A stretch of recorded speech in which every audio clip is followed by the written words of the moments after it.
I see a Budweiser. Go ahead and hold it up. Yes. There's that was the biggest clue. Yes, right Doing there. it for Dale. Man, it's so many gimmicks, right? I feel like they're making it a lot more complicated than it needs to be. I mean, a lot of people, you get polarizing opinions on DRS. I know you guys know exactly what I'm talking about here, but sometimes the effort, it's all about the boys. You know, like, hey, you know, life sucks sometimes, and you need the boys. iRacing kind of always has a tendency to kind of buff Yes. the new cars just a little bit. I'm not going to go on record saying it's because they want people to spend money on their platform and buy all the new content. Confirmed. But Yes. but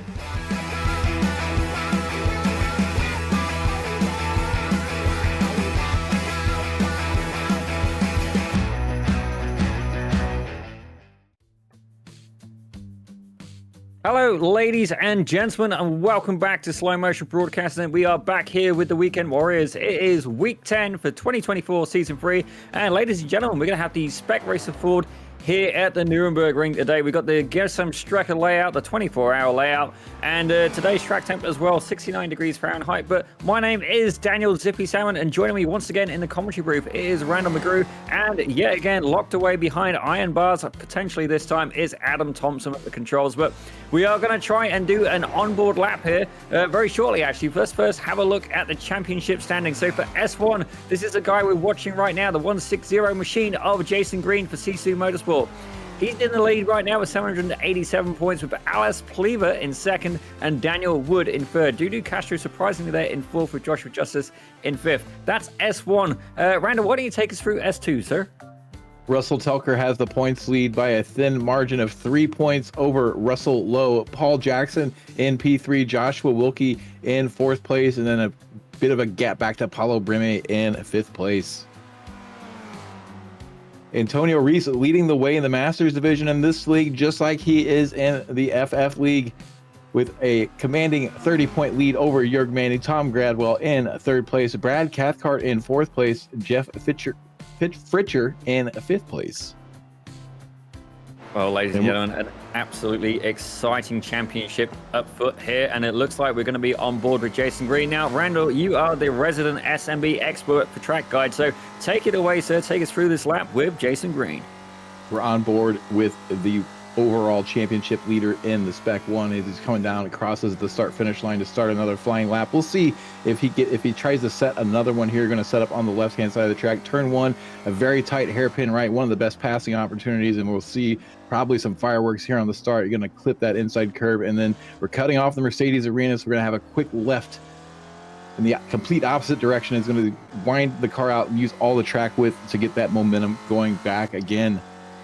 This is going to bring him to a very quick left-hander, going to be a lift at most, maybe a dab of the brake, and then set up for the forward curve.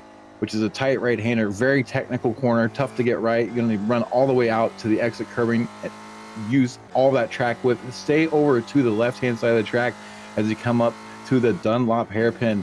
Going to get on the brakes as late as possible, about where the track starts to straighten out, using that curbing there at the entry to open up the entry as much as possible, to bring the car back across the track for the very quick left-right Michael Schumacher-esque, getting up all the way on that entry curb, maximizing track use, using every inch of it here. Then bring the car back to the right for the RTL left-hander, very, very tight corner. You're going to get all the way on the apex curbing here if you get it right, and he could have even eaten a little bit more, as it's followed by a right-hander. You want to get back to the throttle as early as possible because you have a very long run up to the WEC chicane. This right-hander easily flat out in these cars, and just about every car. He's going to get a bit of a slipstream. He's going to hopefully get around this traffic ahead without it impacting his lap too much. Going to look for about the 75 mark, all the way to the 50 before he throws out the anchors and gets on through the WEC chicane. And then we're going to have a hard left-hand turn onto the actual Nurburgring circuit, off of the Grand Prix circuit, coming up to Sabine Schmidt's corner. Sabine Schmidt's from Top Gear fame. Rest in peace, Sabine. Gets the lap underway on the ring itself. This is where most people are really, really familiar. Most people are less familiar with the GP layout.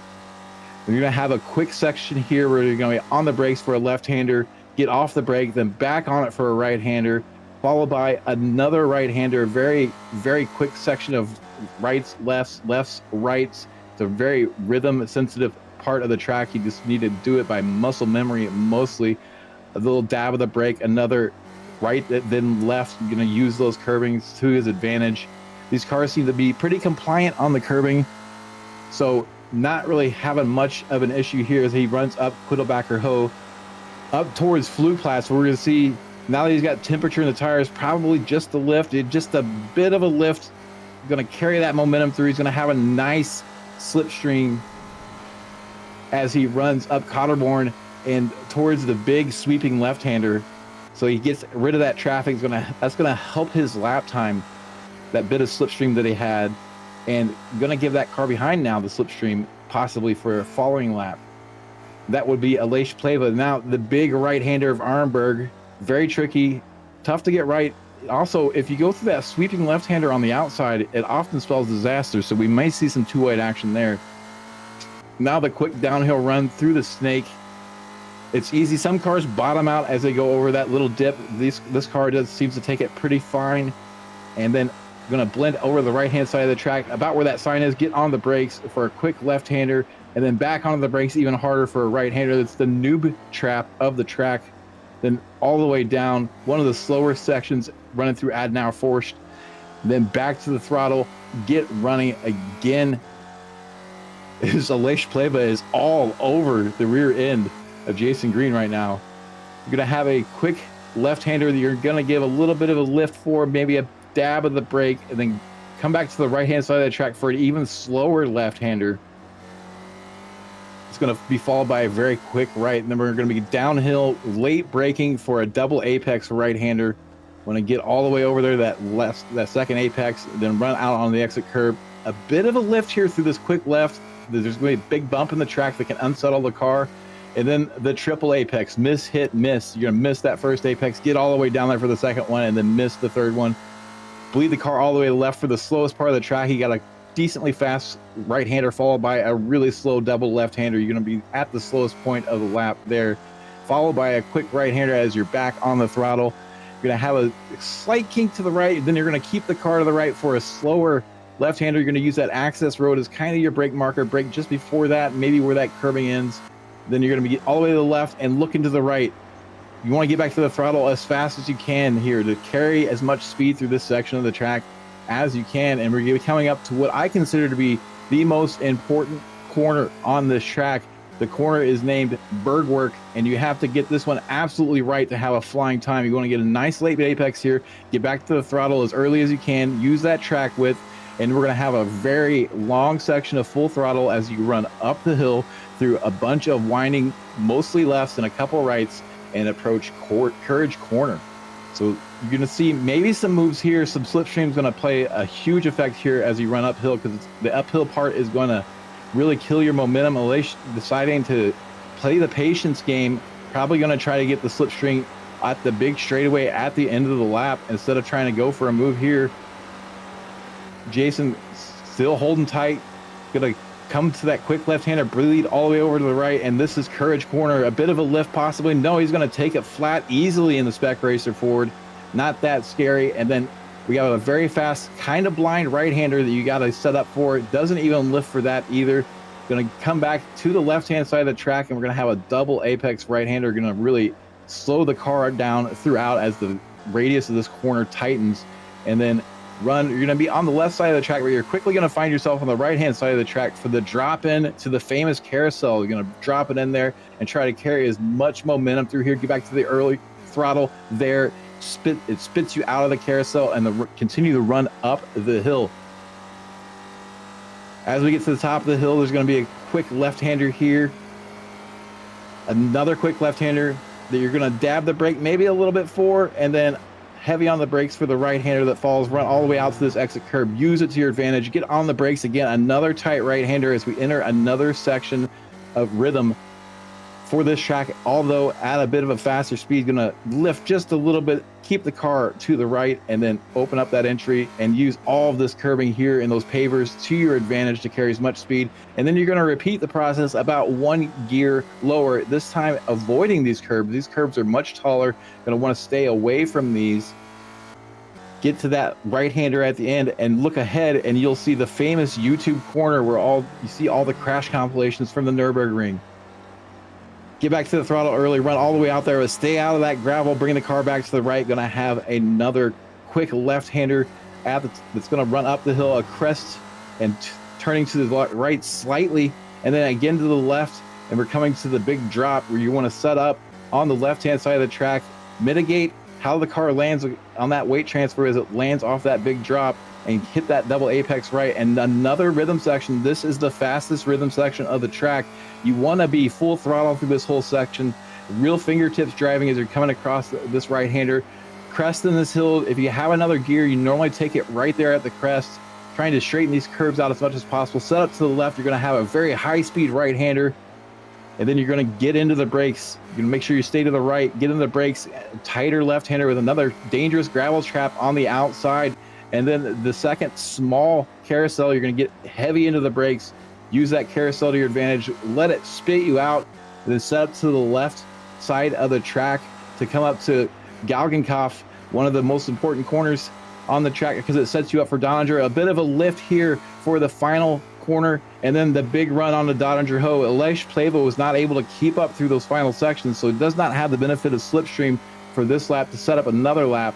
So he's going to be definitely scrapping that lap. Jason looks to be doing pretty good here. He did set a purple sector in the middle of all that talking, but right now you're just got that gas pedal mashed to the floor, holding it down, put a brick on it, because you do not want to lift. You're going to carry as much speed as you can up the hill. And then eventually, once you get closer to the crest, you're going to start to blend to the right side of the track to open up a very fast downhill left-hander after this crest.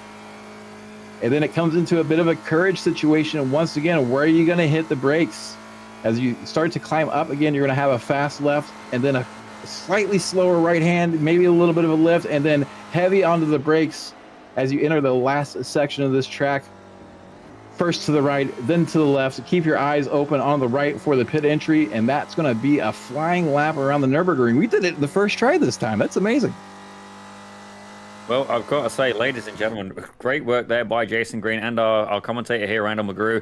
Definitely a very commanding track as Jason Green puts in a 9:41.5. So definitely, I've got to say, that is actually quite incredible to see the times as close together as they are, because obviously with such a long track, there's so many different corners, so much room for error. As you see there, speaking of error, that's a slide from the 00 machine of Hayden Bramley. As the price, not quite able to get the deal done there, but we're looking at the 44. That's Maurizio Nazelli. Now, I believe he had a little bit of bad luck last week. Hopefully a better race for him today. But one thing I do specifically find about the ring is very much a Marmite track. Now, my two colleagues alongside me, they are going to likely have no concept of what Marmite is, but basically it is like a sandwich paste that's made out of the junk that's left in brewing beer, I believe. And it's very much, if you say something's very Marmite, it's like a love it or hate it thing. It's a lot like me, ladies and gentlemen. And the ring, I find, does actually bring out a lot of people where they are ring enthusiasts. So you'll see potentially some surprise names up in the top part of the field today at the end of the race. And another big key to this race is going to be attrition. The start is going to be chaotic. That tight right-hander for turn 1 is going to be 2, 3, 4, maybe even 5 wide. So you really need to keep the nose clean, settle into your position, and then you have plenty of time to make up spots during the race via slipstream, on-track passes, pit strategy, what have you. The pit strategy here is going to be pretty tight. We'll see probably only 2 laps where people come in to take their required fuel stop. The length of the track, as we watch Antonio Reese run a little bit wide, that's one of the trickier corners of the track. So no surprise there that people get it wrong. We were only going to see probably 2 laps where people take pit stops. Since the lap time is so long, it kind of condenses the number of laps and therefore condenses the pit strategy. Well, it's definitely something to keep in mind. As Brad Cathcart, one of the seniors class drivers, he's currently flying right now. But Fuel Light Bingo is definitely not a game you want to play here at the ring. Definitely, if you miss that pit stop or underfuel the car, it's fair to say it's going to be a really, really long walk back to the pits. So we're seeing right now, if you're not on a flying lap, about approaching 20% of the way through it, you're probably not going to have time to finish before the timer's up. What I'm unsure of is if there will be an overlap in the session where it allows drivers to continue on.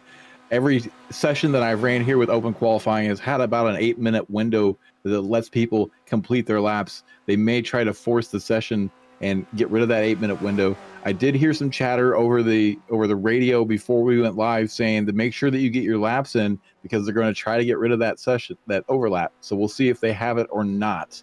But Cathcart looking hopefully to improve this lap. Well, he's definitely going to have to try and get it done. It's fair to say he is going to make it within that window. And I've got to say, I'm absolutely loving the goldy, bronzy colored wheels from the Australian driver in the 905 machine. We're going to see if he's going to improve. He's currently in 14th place. Let's keep an eye on that timing, ladies and gentlemen. Let's see where the senior driver is going to be. The 905 machine. He was 14th. Is he going to improve? We're going to find out. No improvement. Sorry, ladies and gentlemen. He did improve his lap time, but not his position. Well, as we have a look here at the 99 machine, now, who is driving that piece of Joshua Justice, ladies and gentlemen? There you go. I believe he is he's an S1, my mistake, S1. Currently trying to finish his lap right now. But one thing to keep in mind as well, ladies and gentlemen, obviously it is a very long circuit. But if you look at the overrun, if things do go wrong, it's fair to say there isn't really much of it. And that's why the Nurburgring, is often described as a toll road more so than a racetrack. Yeah, also affectionately named the Green Hell because driving here, it can be like experiencing hell, especially if you have bad conditions on the track. One of the places I didn't really care for the first couple times that I drove it has since grown on me. You win a couple races in a place and you start to like it a bit more. And once I've gotten to learn it more and more, learn some of its nuance, I can definitely see why so many people are Nurburgring enthusiasts.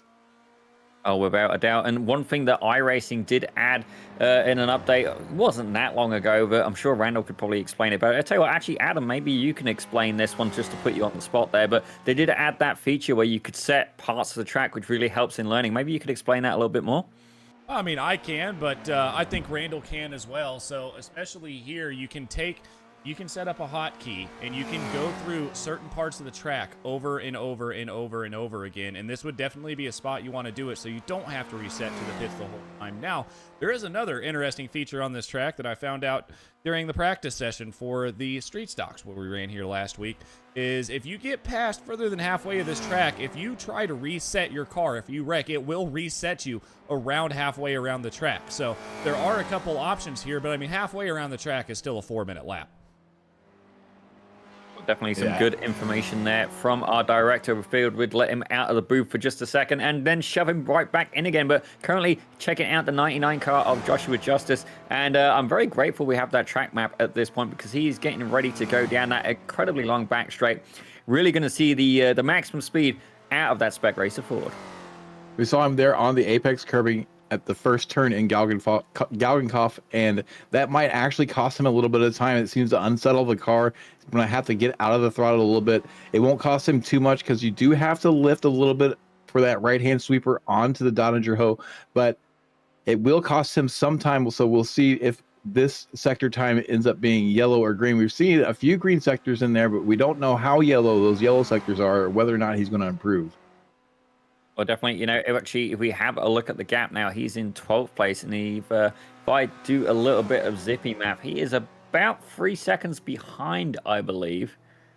I've lost the thingy now. Randall, help me out here. No, 6 seconds behind. There we go. So 0.6 of a second behind Wilkie. So definitely in a track as long as this, very, very possible he can move up a couple of positions.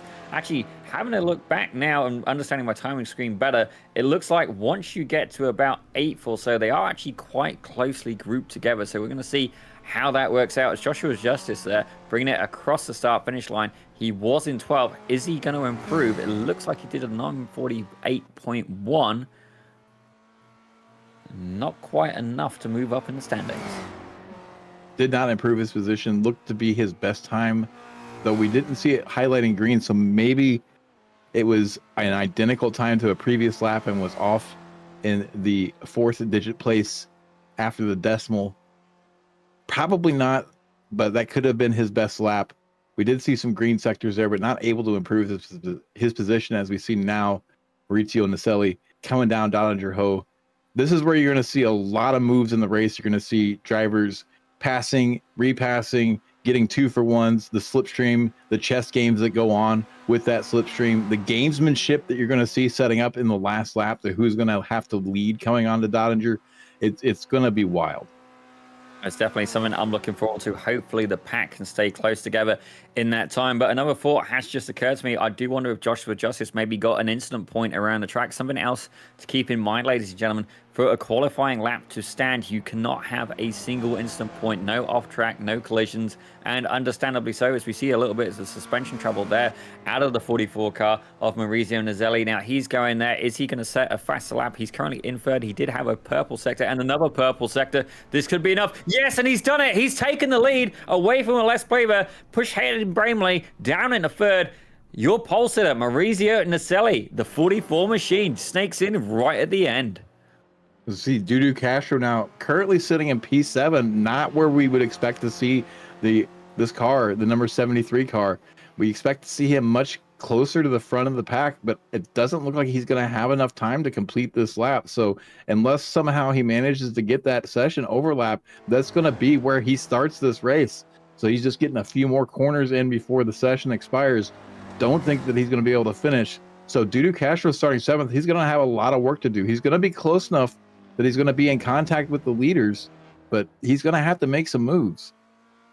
Oh, definitely. And again, the ring is such a long track, and it does bring some people out of the woodwork, as it seems. You'll find some guys finishing even higher than expected. I do think qualifying is probably going to be over very soon. I'll be surprised if they have that overrun, but incredible driving and such a balanced field as well. Really seeing things shook up quite a little bit. I am wondering as well, it looks like Jürg Manny, I'm not sure he's posted a time, which is quite interesting. How about Antonio Reese? He has posted a time, and that's got him in 14th. I'll be interested to watch them pair of gentlemen going at it in the Masters class. But currently, that's Fritcher leading the Masters right now. Sorry, Jeff Fritcher in the 943 machine. If Castro can't improve here, and it looks like they are going to get the overlap. So there's only one other car out on track. It looks like the number 31 on the track map is on Doddinger Hoe right now.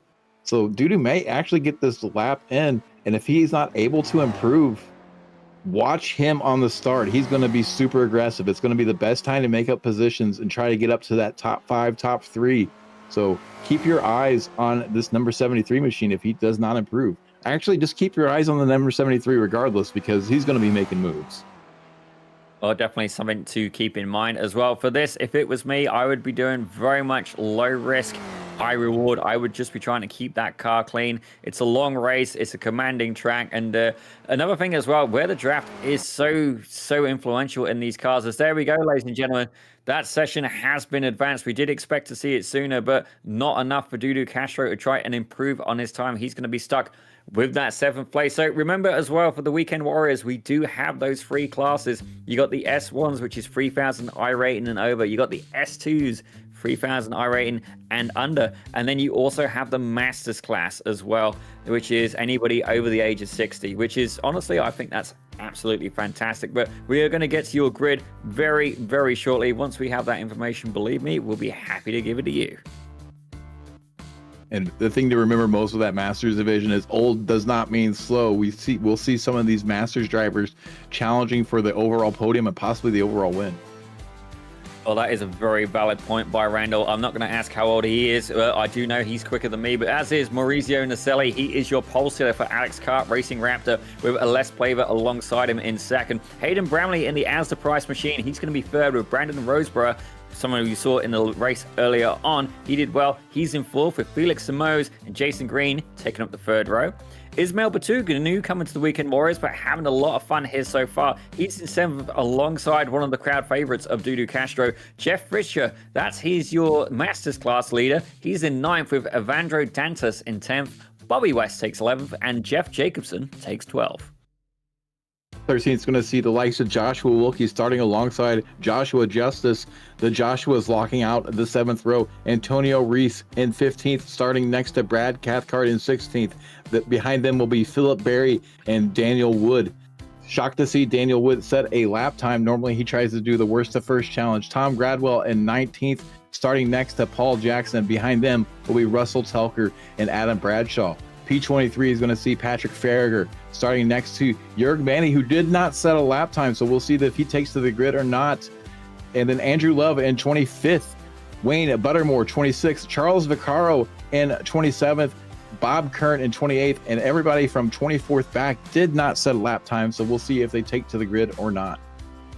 Well, I gotta be honest, I think I would take a similar approach there as we see a lovely full grid of 28 cars. I'm not sure how many are going to survive the ring. Obviously, the room for error, very, very small there, but you can see there the 249 of Paul Jackson for Gitz Motorsport. Now, again, a Git, definitely more of an English term now. I'm not going to explain it, but pretty much it's kind of like jammy almost. If you say someone's a jammy Git, they're the kind of person, you know, they could roll the dice and it always comes up on the number they're looking for. But you can see there the pace car is poised and ready. A couple of the OEM manufacturers keen to support this track. We've seen BMW and now Audi as well. Both of them terrible financial decisions, don't get me wrong. I've got one of them and I'll be looking forward to wave goodbye to that. But as you see there, Daniel, Maurizio, I hate to break in here, but quick development. It looks like Dudu Castro has reset to the pits, so maybe Dudu's going to do a pit start or has a penalty from a previous race. I'm not sure what's going on there, but Dudu Castro came to the grid and then reset to the pits.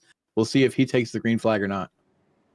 That's definitely a interesting point as well. I'd be interested to see where he pulls out. Sometimes on a race start, you can actually do better starting from the pits, but I think you'd get black flag if you did. And I gotta say, it is great to see the Weekend Warriors out here. The ring, definitely that Marmite track, as I was saying. Hayden Bramley, we saw him come a little bit unstuck last round. It'd be interesting to see what he can do in that Asda machine, the UK and Irish driver. Don't get me wrong, I need to find out which one, because generally if you call an Englishman Irish, they're not going to be your friend. Certainly not a very popular term, but saying that, you know, it is, you know, a little bit of banter, almost, says the British guy who gets called Australian. But these guys having a long, well, it's not a super long, but a partial pace lap here behind the safety car.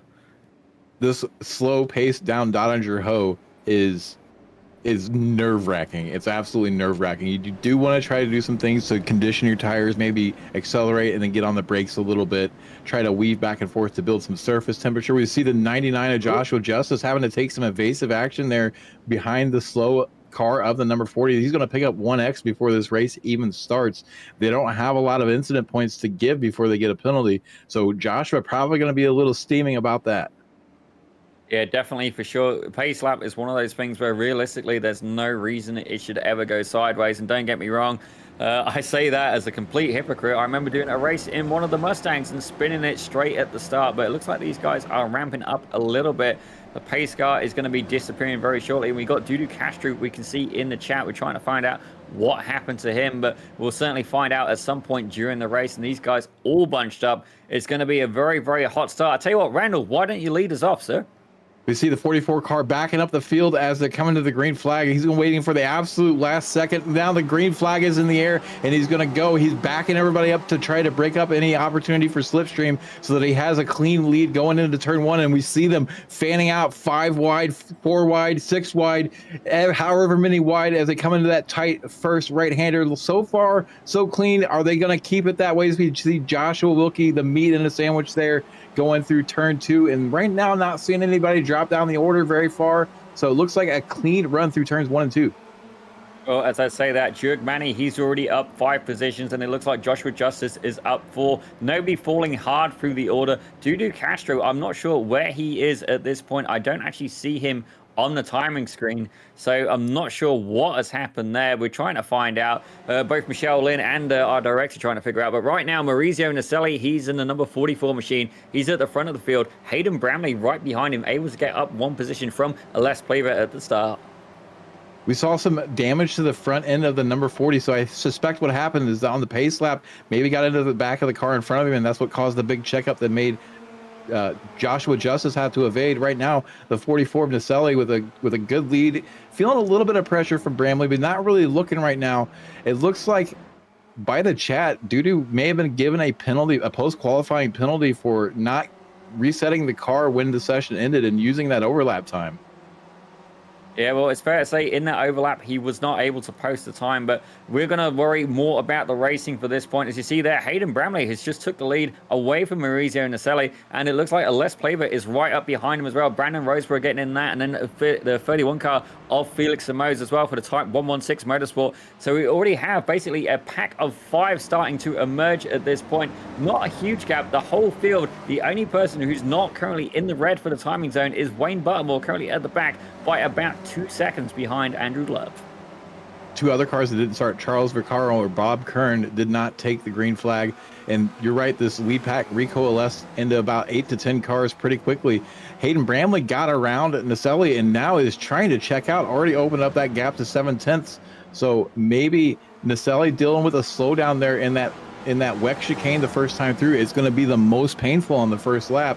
You see the cars using that curve and then really going over that bump. It would see that looked like Jason Green running a little wide there. So Jason Green keeping it under control, but really holding on for dear life there through that fast section. Well, definitely, you got to play up the low risk, high reward, and a lot of these guys getting into single file very quickly. We saw 4, maybe even 5 wide at the start, but there is currently a train being run around this track, and Jason Green, he's currently in 7th position in that train, chasing Ismail Batug, who's actually had a really good debut couple of races so far. I'm looking forward to seeing them back next season. The Iberian driver doing well, and definitely as well the Spec Racer Ford, not one of the most popular cars on the sim. I mean, I say that as leagues go, this is probably one of the biggest leagues on iRacing. Ooh, Batug runs wide, gets wide there. Is that Batug or is that's the number 31 of Samoz? Just like what I said in the qualifying lap, running on the outside of that kink is gonna spell disaster for a lot of people, and he almost ended up in the grass with a big incident. Manages to keep it on the island. Does lose some time though. There's a little bit of contact between him and Ishmael, so looks like no harm, no foul, but he probably won't try that again. Definitely a brave move, and you can see at the minute they are trying to stack up behind the 31 car, Felix Samoz. It's not like he's losing space. You see the 21 trying to put a nose in, thinks better of it. Jason Green, he has got a front row seat for this action right now, as Andrew Love has just moved up another position as well, up the 544 car, up over the 772, but we're going to stay with this battle at the front. A huge train being run, and it looks like Joshua Justice as well there, trying to get in on the action back in 11th place. This league now also runs mirror to the official series, so this will not be the first race of the week for most of these drivers. They're going to have taken a few shots in the officials and gotten some race experience in this combo, so they kind of know what to expect from most of the other drivers out here, but you never know what's going to happen. It's much like a boxing match when you get into a race. Your plan goes out the window the first time you get hit in the face. Director typing in the chat, and I'm going to try not to burst out laughing, but definitely a good little bit of banter going on behind the scenes as well. As we see Felix Samos definitely taking some pressure there from Ismail Batuk, the 31 versus the 21, with Jason Green primed right behind. But I'd say Felix Samos is currently dropping back a little bit right now. That gap opened up to 0.6 of a second at the highest point, and he's got to really try and make sure he can stay on the back of that 55 car of Brandon Roseborough, because if this train separates, especially going down the straight, they will get very much, it'll become like a two separate pack race, and advancement from that point will be very, very challenging. But I do wonder, are some of these guys going to start using a bit of bump draft? I don't expect a lot of bump draft. You see some of these drivers with gaps in front of them are actually going to have probably pretty good runs through this corner right now, Bergwerk, and have a good run up the hill. You see Russell Telker with a bunch of damage. We're going to see he's had issues here. This looks like the triple apex of miss, hit, miss. Maybe got it a little bit wrong, waiting, and then backing up into the track with other traffic coming on. This is a very tricky section of the track. So we have that double double apex right-hander, and then, yeah, he gets, okay, that's exactly what happens. He goes through that bumpy section that's high speed. You need to lift just a little bit. He runs a little bit wide at the first apex, sends him onto the curb of the second apex. I've seen lots of drivers die there, and just feel bad for Russell Telker. We're going to have a quick look at the replay here. This is where Hayden Bramley and Maurizio Naselli are going at it, and you see Ales Plaver in the background, as is Brandon Roseborough, and Maurizio manages to hold on, albeit very briefly, it seems, as you see Ales Plaver catching a little bit of curve, almost hitting Hayden Bramley, as Roseborough goes up on the inside, and right now that's put it, so Naselli is in front, Bramley in second, Roseborough in third, and that has opened it up a little bit there for the number 31 of Felix Samos. He's now much closer, moving in 0.3 of a second on that battle towards the lead. We see a lot of shuffling going on in the uphill climb. I like to call it the not straightaway because it drives like a straightaway, but it's definitely not. I think towards the end of the race, we're going to see the same kind of shuffling, but with the reverse intentions. Nobody's going to want to have the lead after Courage Corner so that they can have the slipstream coming down Dottinger at the end of the lap. So we'll see some gamesmanship there, maybe some miscommunications in an incident, and then it'll all fire off again when they get to the back straight. Well, this definitely is one of those races where I would want to have a pre-arranged agreement, or certainly before starting the race, see where you are in qualifying and see if you could find a driver to kind of mutually benefit each other at this point. I guess, for lack of better words, a friends with benefits scenario, but certainly on the racetrack in this case, try and see if you can work together and pull away from the pack. For a little while, I wondered if Ismail Batuk and Felix Samos were going to be doing that, but very much not. As we have a look at a quick replay here, this is Ismail Batuk, the 21 car, the Iberian driver, absolutely surrounded by cars ahead of him, and it looks like he's there trying to make a move on the inside of Ales Plaver. Yeah, that is the 46 car being passed, and that moves him up from 6th into 5th. So lots of shuffling going on even after Courage Corner in the run towards the carousel. So they're not getting it all worked out in the first lap. I suspect we'll see a bit more tameness in the following laps as they're going to stretch out a little bit more and probably lose a car or two in this lead draft in that time. But when we get back to the last lap, it's when we're going to see some wildness in that section of the track. Right now, Naselli had given up the lead, took it back, and is now looking comfortable out there as they're coming up to the little carousel and the first run down Dottinger Ho. Well, it's going to be interesting to see how many cars wide we get going down Dottinger Ho. I do hope I pronounced that right. As you see, Hayden Bramley already closing up, and he is right on the back. And I do love the sticker on the back of Naselli's car. Please keep distance. Well, it's fair to say, I'm sure Hayden Bramley can read it. He's just choosing to ignore that at this point. Quite the opposite effect. See how close you can get. At this point, he could adjust the suspension on that 44 machine as this draft really coming into play there. That 00 car being slingshot past and into the lead. And what you're going to see here is 44 is going to fall back into the slipstream and maybe re-overtake him. So we may see this at the end of the race. Hayden Bramley got the move done, but if this is the last lap, that's too early. So we're going to see him 3 wide. Hayden covers off Naselli there. It was almost going 4 wide, and you see he's getting mired. This looks like an MX-5 race at Daytona. If you're in the lead, you're going to finish 7th by the end of the lap. And it's good. Yeah, who knows how this is going to shake out this lap, and who knows how it's going to shake out at the end.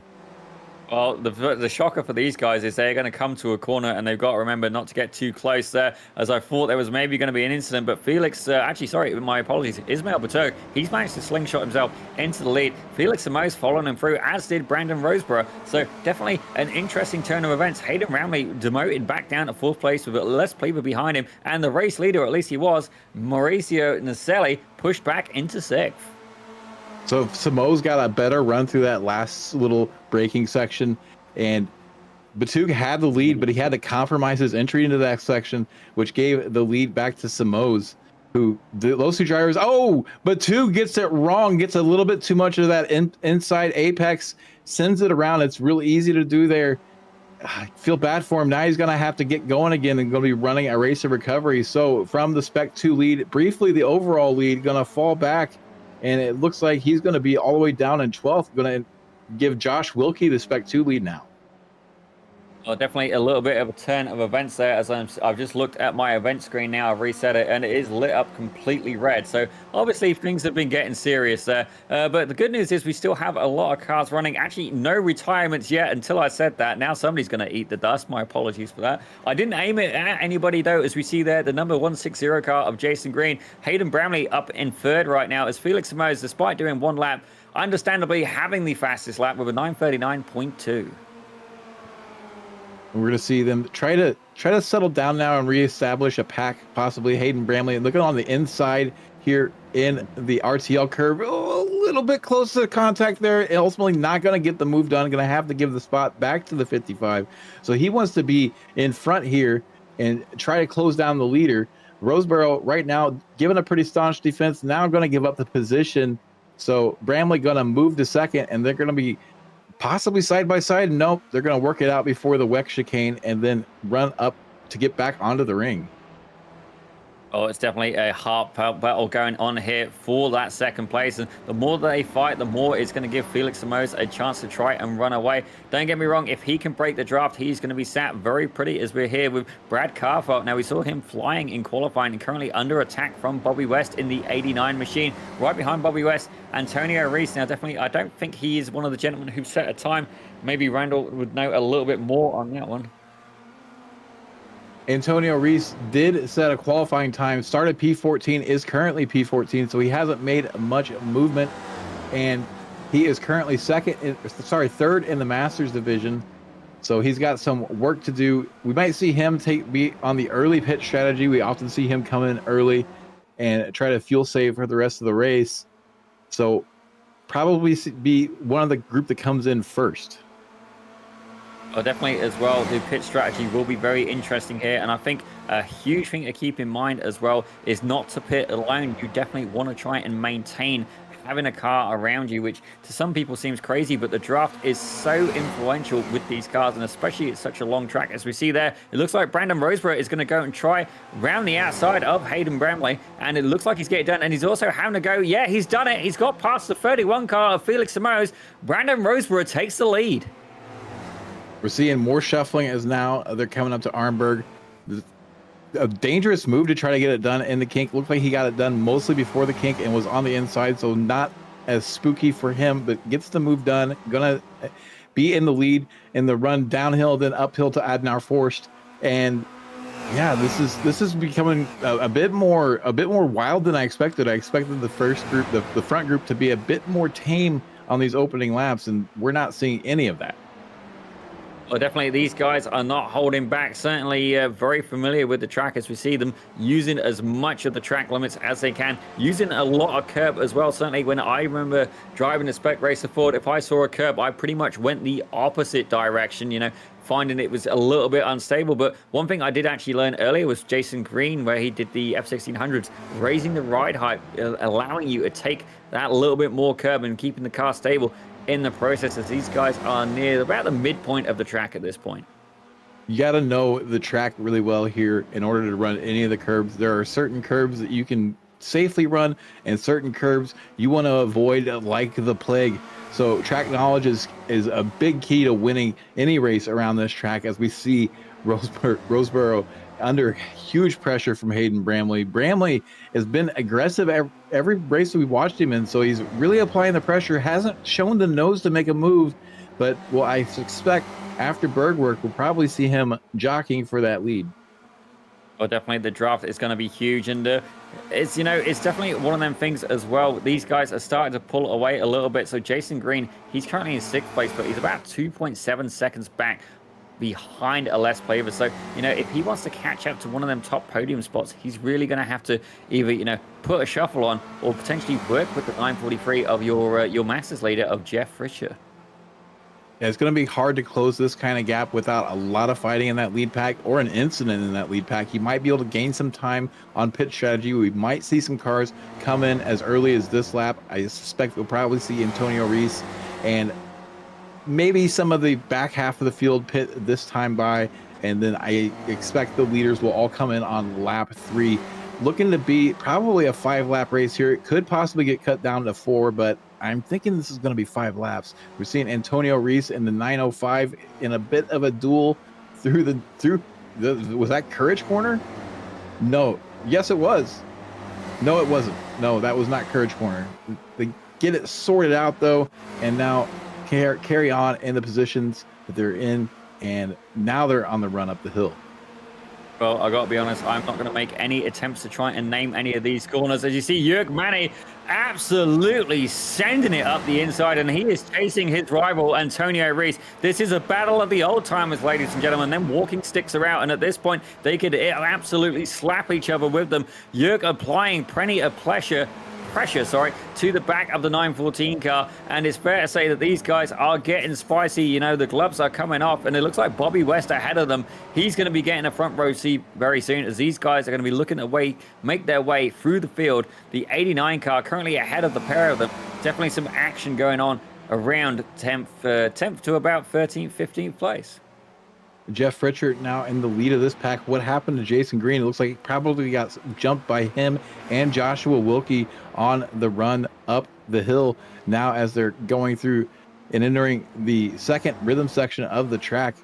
Going to see a replay of this overtake, and it looks like, yes, they're on the not straightaway, the run up the hill, and Jason Green going to kind of just move out of the way, knows what's going to happen, lets the passes occur before they get to the corner so that he can be on the preferred racing line when they get to this high-speed left-hander, and it's all settled out before they even get there.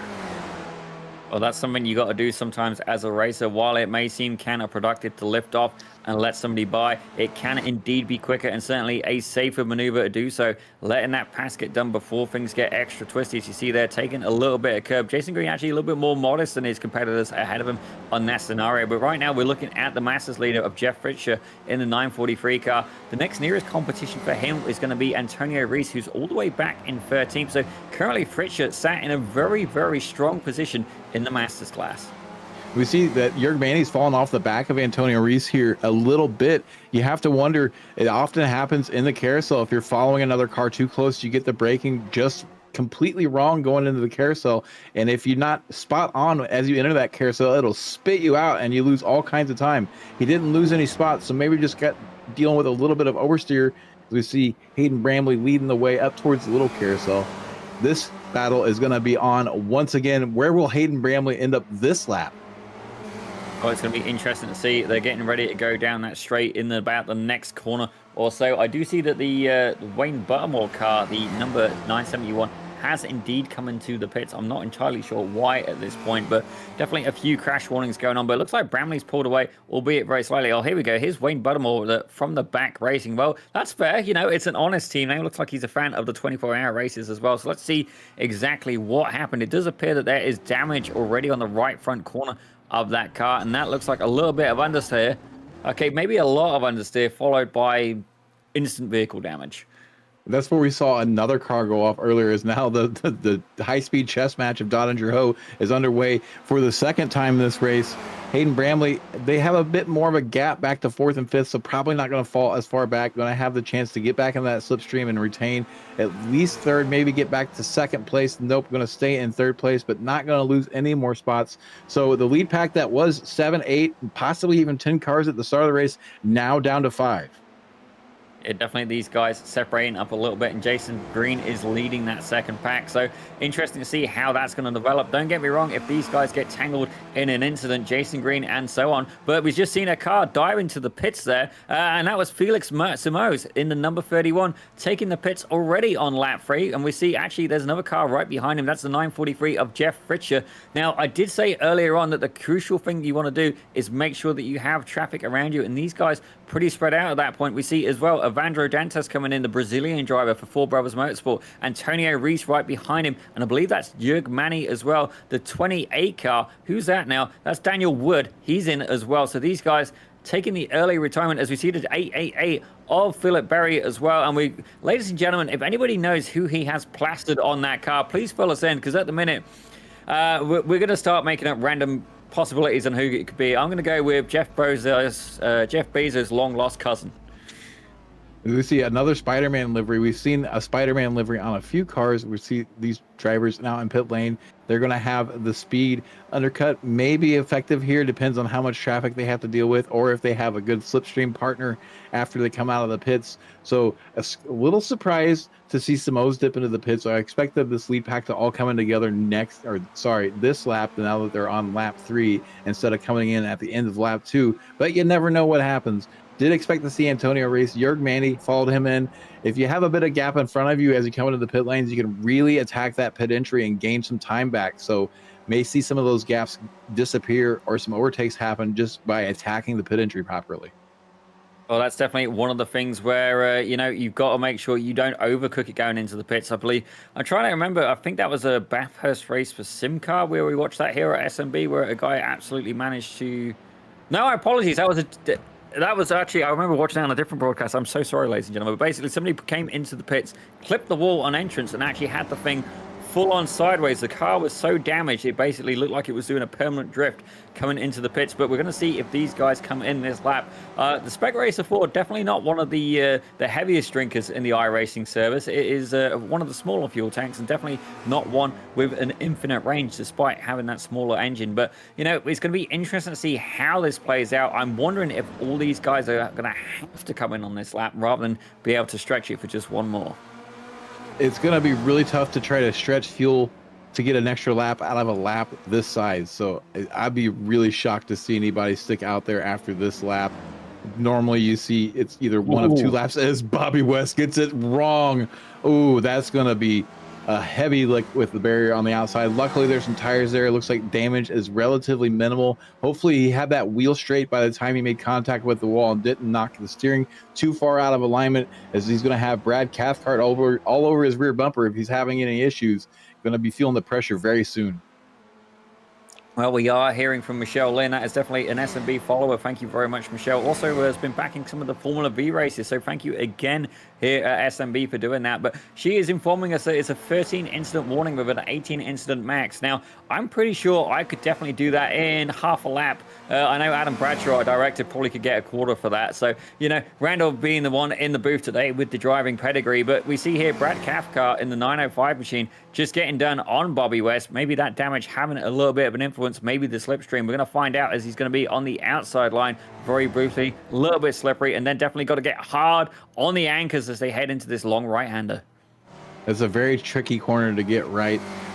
While there's a lot of ways to get X's at Nurburgring, it's normally what is considered a safety rating farm for most drivers. There's so many corners on this track that in official races, it doesn't matter even if you get 5 or 6 incident points, you do so many corners that you net so much safety rating. In a league setting though, where they have incident limits, you don't have that buffer of the number of corners. So if you start racking up incident points, you really need to tighten up the track, back up your brake marks a little bit, and make sure you keep it between the white lines.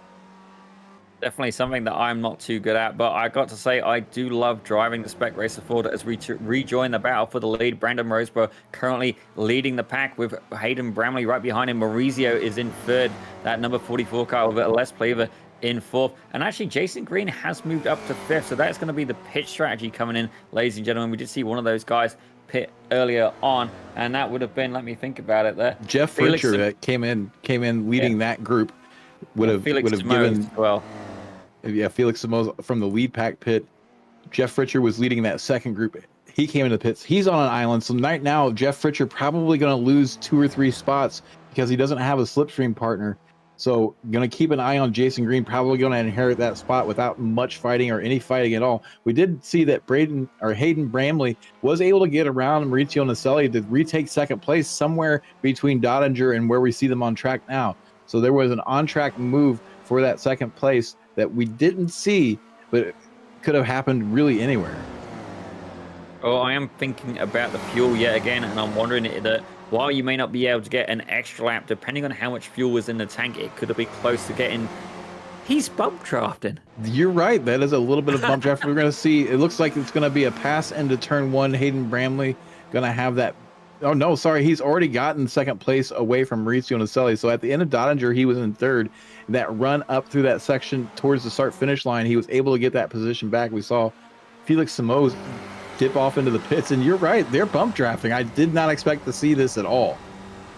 Well, it's definitely my kind of antics, and I got to say, Mr. Bramley, thank you very much for having my kind of driving approach, albeit much better executed. And the thing you got to keep in mind with bump drafting is, don't get me wrong, it's tough. You got to keep the car stable, but if you just give it a little nudge at the wrong time, you will completely destroy the guy that you're bump drafting race. They will go completely sideways. And one thing I did learn as well, if you start doing oval racing and you get like a free car bump draft, apparently it's not good to bump draft the guy in the middle.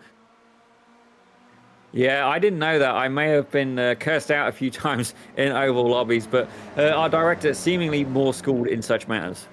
Yeah, you never push the pusher in oval, and honestly, you wouldn't do it in road either. So the bump draft is a definitely a skill that needs to be developed for a racer. I tend to not engage in it too often. Of course, I say that I probably bump drafted more than I care to admit. Well, I'm the kind of person who, I actually remember when we ran in Daytona here, I was out on the voice chat saying, okay, come on, give me a push, you know, I'm down for it, and making a few jokes at the same time, which went down pretty well, pretty funny. But hey, I got what I asked for. I did get a push from the field, so definitely something to keep in mind. And I see our director there trolling in the chat. Does Indianapolis ring a bell? So Randall, tell us a little bit about what Adam's there trying to poke you with. That was me pushing Adam to a commanding lead and an overall win through the first half of an Indianapolis league race in the LMP2s. We were running the oval. It was a crazy race. I ended up getting a speeding penalty on pit lane and took me out, but me and Adam, we kind of took off with that one. There you go, ladies and gentlemen. You can see that Randall was the sacrificial lamb in that scenario, the director cashing in on his mistakes. But right now, Brandon Roseborough, he's currently in the lead. Hayden Bramley definitely applying plenty of pressure. Just about, well, I say 2 times, I corrected, ladies and gentlemen, just a 1/10 of a second back behind the 55 machine. And they're getting not quite there in the Dottinger. Randall, cover me up here. You know the one I'm looking for. They're not quite to Dottinger yet. They have a couple more kilometers to go before they get there. We saw Hayden following very closely through a tricky section. That's a really brave maneuver. He must know the track really well because it really cuts off your vision. As we see Antonio Reese here now on the back of Evandro Dantas coming up to the big drop here very shortly. They're coming through YouTube corner.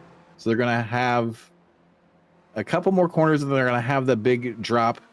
And right now, yeah, Antonio kind of biding his time here behind Evandro. Jeff Fritcher up the track quite a ways, another 8 seconds ahead, and looks like he's opening up that gap a little bit. So Antonio probably coming in, or sorry, he's already pit. We're going to take a look here at Bobby West. No, Felix Simoes maybe having some issues on his own. Oh, dealing with some traffic here. This is the problem with pitting early, is you often have to deal with traffic. And that's a very tricky part of the track, to have to pass another driver, gets it done pretty cleanly, and then carries on. So good work by Felix. Well, it looks like we're checking out Ismail Batug. Not literally, we're checking out his race car. My apologies, as he's there trying to have a battle with Joshua Justice in the 099 car, and it looks like he's got that move done pretty quickly. Actually, as I have a look at who's pit and who hasn't, that's some information that I'm going to be keen to get into here. Is we got Brad Cathcart actually having a little bit of a battle there with Bobby West, but we're back with the lead pack now. The big question is going to be, are these guys going to pit? They haven't pit. They've kept going, ladies and gentlemen. They're really going to be running this. Oh, here we go. Here we go. All three of it. Well, I say Randall kept quiet in this one, but me and both the director are thinking that the pit lane was further back of the older ring. But you can see here, absolutely squabbling. It looks like a Les Plaver managed to make a cheeky, and I mean very cheeky position to actually pass and going into the pits there.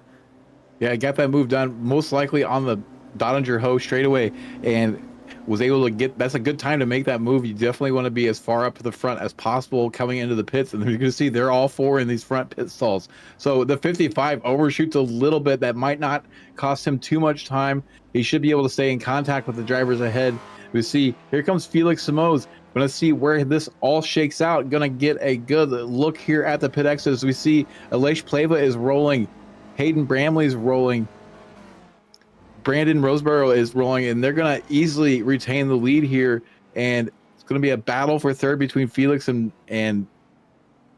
Hayden Bramley. So there is a concern that maybe some of these drivers are underfueled and are going to be having to save a little bit. Now, there's plenty of opportunities to save, especially in this lead pack, but keep an eye on some of these drivers that came out first that might be short on fuels come the end of the race. Well, you say that. I'm looking at the pit box time. So Brandon Roseborough was the longest in the pits with a 19.6. Maurizio Naselli, he was in there for 16.5. But this is going to be the one I'm definitely going to be keeping an eye on. Les Plaver, 12.2 seconds in the box. I'm going to be curious to see what he's going to be running on in the later stages of the race. At this point, I'm wondering if it's going to be Hopes and Dreams or Unicorn Pixie Dust at this point, because these cars need fuel. And right now, I'm wondering if maybe being in the draft has gone and almost, cause some errors in his fuel calculations. As you see, Maurizio is there. Maurizio Naselli regains the race lead, and the Les Plaver is there, put down into second place. But I do wonder as well, he didn't fight that hard for that scenario. I wonder if he's maybe aware of the fuel scenario and very deliberately going to try and save some fuel in the closing 10 minutes of this race. We did not see Aleix leading that pack at all, so he was definitely fuel saving that entire time. And you're right, it looked like he was caught a little bit off guard by that move there, so maybe he had lifted a bit going into the Schumacher S, and Maurizio was carrying more speed. Once he saw that Maurizio was there, he definitely evaded and then got in behind him. So you might be right, he might be hurting for fuel a little bit, but the size of this lap, there's plenty of opportunity to save. He should be able to make it to the end unless he drastically underfueled, which is possible. You're right, he was stopped for 4 seconds less than just about anybody else. Hey Randall, Adam here again. You guys need to put a better lock on the door. Real quick here, we have 8 minutes left in this session. We weren't able to see, do you think that no way this could be the white flag lap, correct? It does not appear to be. I'm showing that this race, if it runs to time alone, would be 4.1 laps. 0.1 laps around this track is a pretty big distance. So I'm pretty sure this is going to run 5 laps. Okay, we've seen a little bit of a smoke there, but it's going to be interesting as well. Maybe Aleix is hoping that it's going to be that 4 laps. Maybe that 5th lap is going to be what's going to catch him unstuck. We may see a couple of cars either retiring or, kind of stalling out in the later sections of the race. It's going to be interesting to see how the tactics play out. But right now, we've got 2 battles going on, and this is one of them. It's Hayden Bramley versus Felix Simoes, the 00 versus the 31. Felix getting an absolutely fantastic draft. Is he going to make a move? Yes, he is. He's going on the right-hand side. He's gone too far right. He's mowing the lawn, and that was definitely not what he had in mind. No, it is not what he had in mind at all. It gets a little bit wide, brushes the wall. Doesn't look like there's anything except for cosmetic damage done to that car. So right now, going to be counting his blessings and sticking it back in behind Hayden Bramley and going to try again later in this lap. Oh, definitely. It was. I am hearing as well, we got a crash here for Bobby West, the number 89 machine. I just caught it on the events. Let's see what happened. This corner actually, I think, caught him unstuck a little bit earlier, but everything looking good so far. Dip a slight wheel in the grass. Everything's looking good. Taking a bit of curb, bit more curb. There's a bounce, and ouch. Oh, dear. That curb there is pretty famous for that bump that he hit. Saw the rear end of that car leave contact with the track, and you can run that curb at your own risk. But you do want to get up there with at least 2 wheels. But he got up there way more than 2 wheels, and you saw what happened. And he's going to be nursing that car home for the rest of this race. Aleix Pleva now losing a little bit of time to Maurizio Naselli, so maybe having to save more fuel than he was hoping.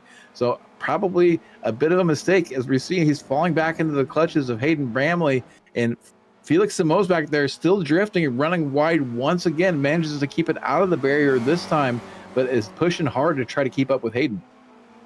Oh, not only that, we have Brandon Roseborough there in 5th. Now, he did overshoot his pit stall, and out of the top ones, he was one of the longest pit stops as well. That gap currently 3 seconds, and I think that gap is maybe at times getting a little bit longer, as I say.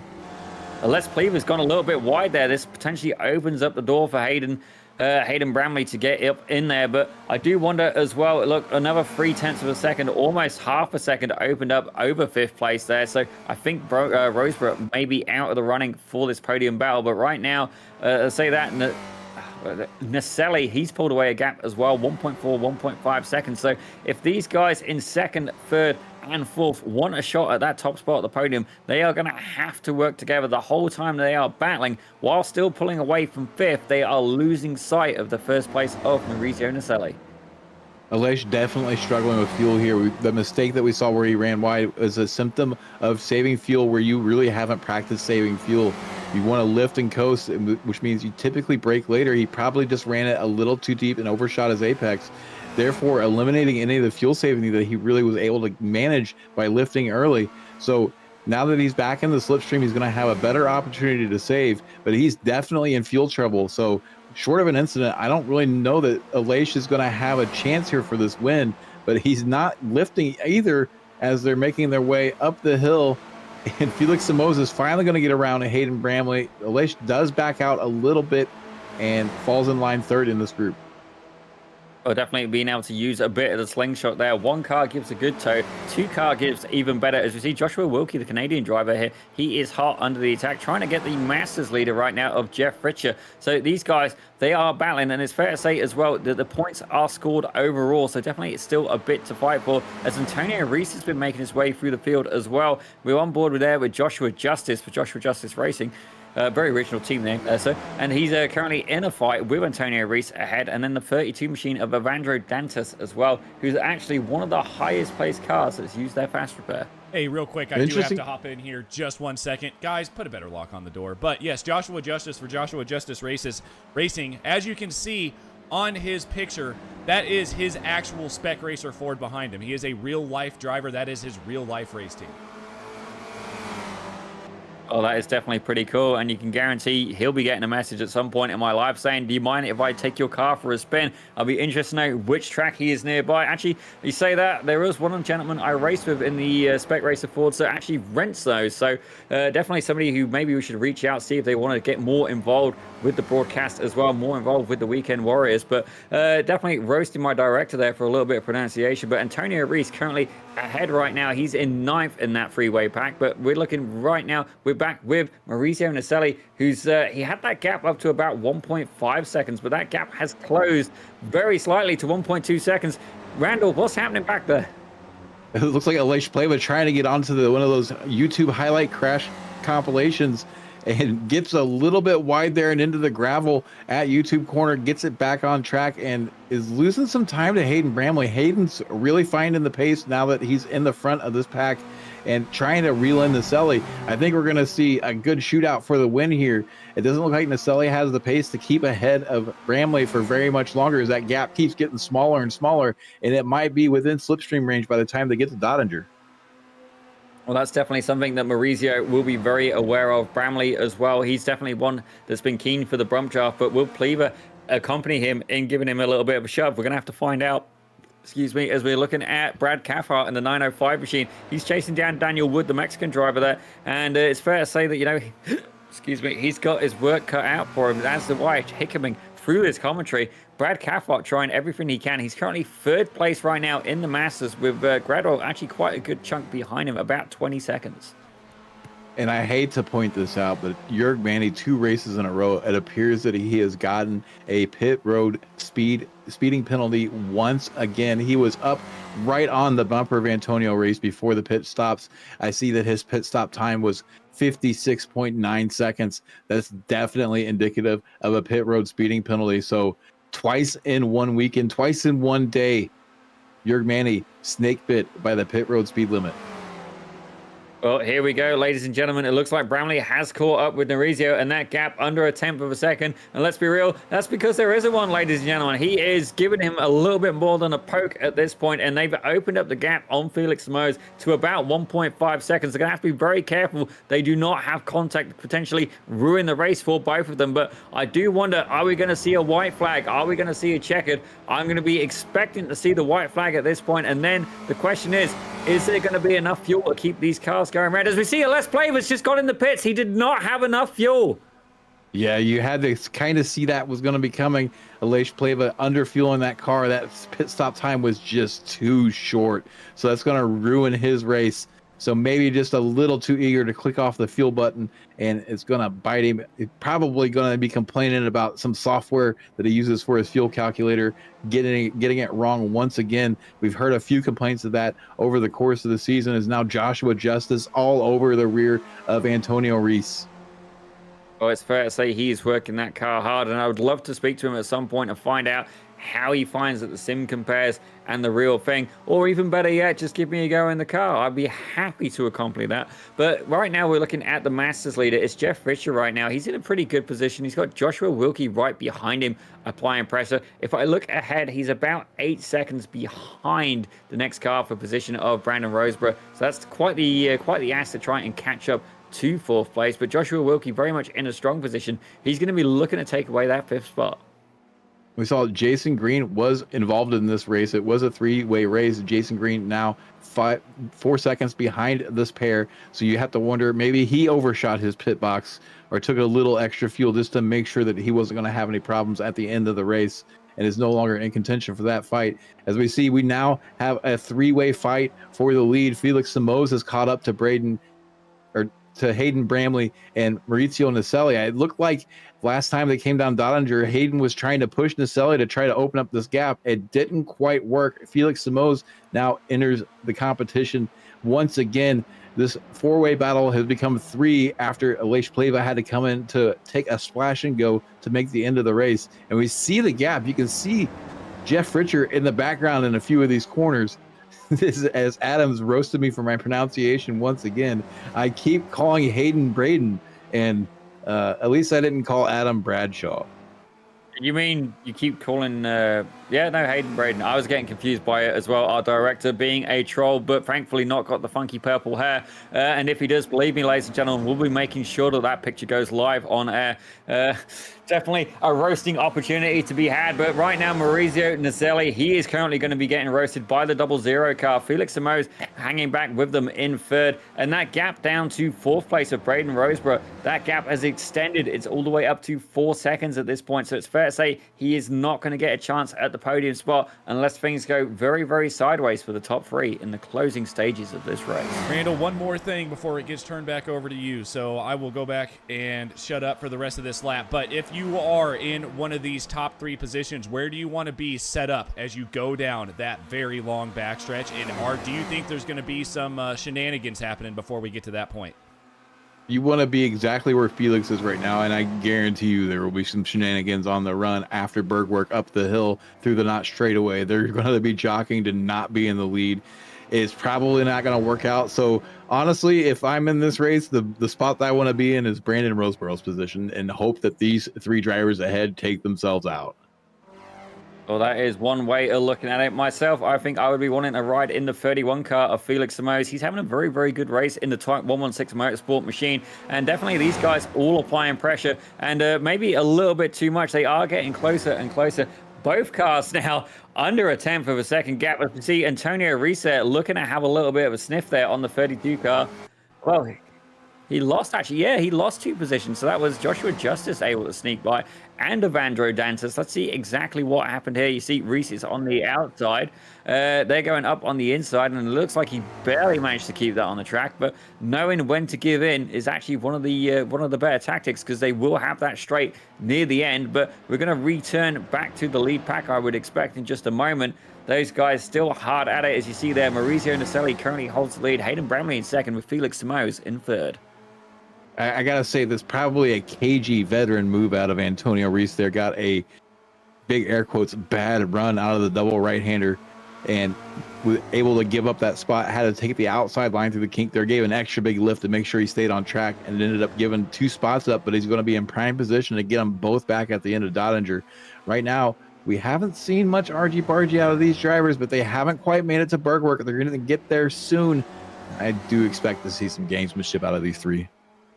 Well, I wonder if it is going to become a game of bop it, twist it, bop it, turn it, spin it. You know, I don't know exactly how it's going to go down, but these guys will be trying everything they can to get them Spec Racer Fords absolutely sending it down the straight. And I do think that the Samoa's 31 machine is going to be in a very, very good spot. Actually, ironically, he should probably have number 116 for the Type 116 Motorsport. Just a thought out there, ladies and gentlemen. But right now, these guys, again, they've opened up very slightly, about a 1/10 of a second between Naselli and Bramley, and then about 2/10 between Bramley and Samoa.